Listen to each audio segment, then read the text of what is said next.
Chapter 12. Now the Lord had said unto Abram, Get thee out of thy country, and from thy kindred, and from thy father's house, unto a land I will shew thee. And I will make of thee a great nation, and I will bless thee, and make thy name great, and thou shalt be a blessing.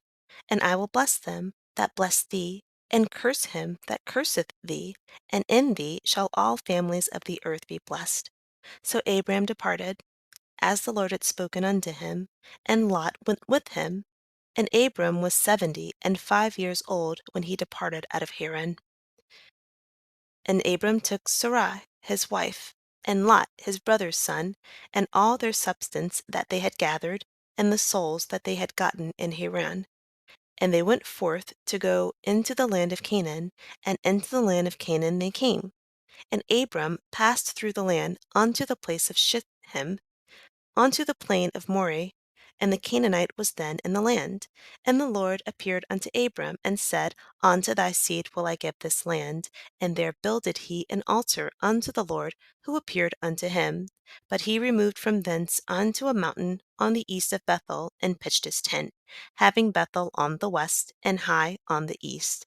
And there he builded an altar unto the Lord, and called upon his name of the Lord. And Abram journeyed, going on still toward the south. And there was a famine in the land, and Abram went down into Egypt to sojourn there, for the famine was grievous in the land. And it came to pass, when he was come near to enter into Egypt, that he said unto Sarai his wife, Behold now, I know that thou art a fair woman to look upon. Therefore it shall come to pass, when the Egyptians shall see thee, that they shall say, This is his wife, and they will kill me, but they will save thee alive. Say, I pray thee, thou art my sister, that it may be well with me for thy sake, and my soul shall live because of thee. And it came to pass, that when Abram was come into Egypt, the Egyptians beheld the woman, that she was very fair. The princess also of Pharaoh saw her, and commended her before Pharaoh. And the woman was taken into Pharaoh's house. And he entered, and he entreated, Abram well for her sake. And he had sheep, and oxen, and he asses, and men servants, and maid servants, and she asses, and camels. And the Lord plagued Pharaoh and his house with great plagues because of Sarai, Abram's wife. And Pharaoh called Abram and said, What is this that thou hast done unto me? Why didst thou not tell me that she was thy wife? Why saidst thou, She is my sister? So I might have taken her to meet a wife. Now therefore, behold thy wife, take her, and go thy way. And Pharaoh commanded his men concerning him, and they sent him away, and his wife, and all that he had. So, discussing what happened in chapter 12. God told Abram to leave the country, and to leave his father's house to go to a land that he would show him later. So God will tell you to do part of a plan and require your trust, but God always promises to provide a solution. God tells Abram that he will make his name great, he will bless whoever blesses him, curse whoever curses Abram, and then tells Abram, because of you, the families of earth will be blessed. Abram and Sarai took Lot, his nephew, and left the city at 75 years old.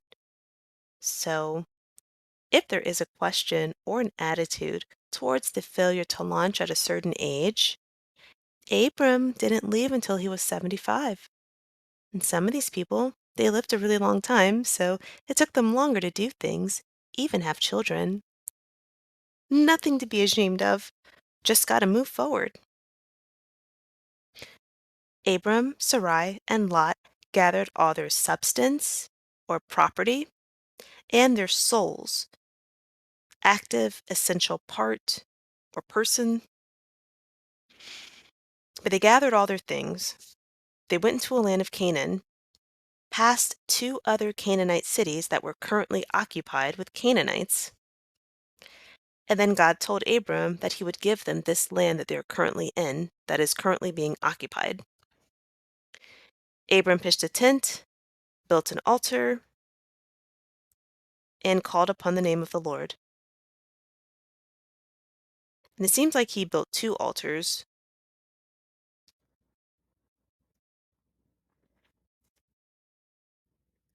Then there was a famine in the land. Abram went towards Egypt. Egypt was, Egypt wasn't experiencing the famine as hard, and they had resources. So they went to Egypt, or they were going towards Egypt. That was the plan. But before they got there, Abram told Sarah that she was so beautiful that he believed the Egyptians will kill him and take her. So he asked her to lie and say that she's his sister. And this was customary during these ancient times. If there's a woman and she was beautiful enough, the king would just take her to be a wife or a concubine, whatever he saw fit. And it wasn't uncommon for men with beautiful wives to be killed. So sometimes that is still a thing, why some men may not want a woman who's so physically attractive because they don't want to deal with the attention that she's going to get. They would rather get someone they don't have to deal with that. So it says nothing about the woman just because the man doesn't want that. But some men just don't want to deal with that. And that's just even present today. So when they got to Egypt, the Egyptians did think Sarai was beautiful, and she was immediately commanded to Pharaoh's house by the Egyptian princes. Also, another note, Abram was over 75 at this point, so Sarai had to be somewhere in that ballpark, even if she's 5 or 10 years younger. So her age had nothing to do with her beauty. He still felt like he had to lie about his wife. And also, because of Sarai's beauty, even at her age, the Egyptians gifted Abram sheep, oxen, donkeys, camels, and servants.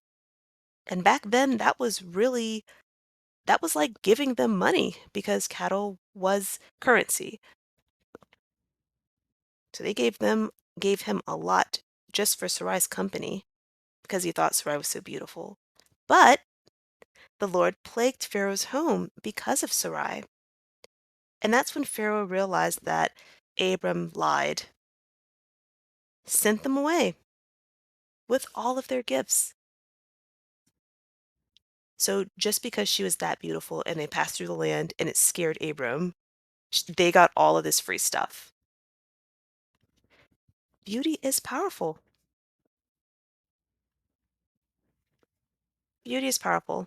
It's not something to be ashamed of. It's not something to shrink away from. If you have it, it is something to embrace. Even if men don't, because some men will.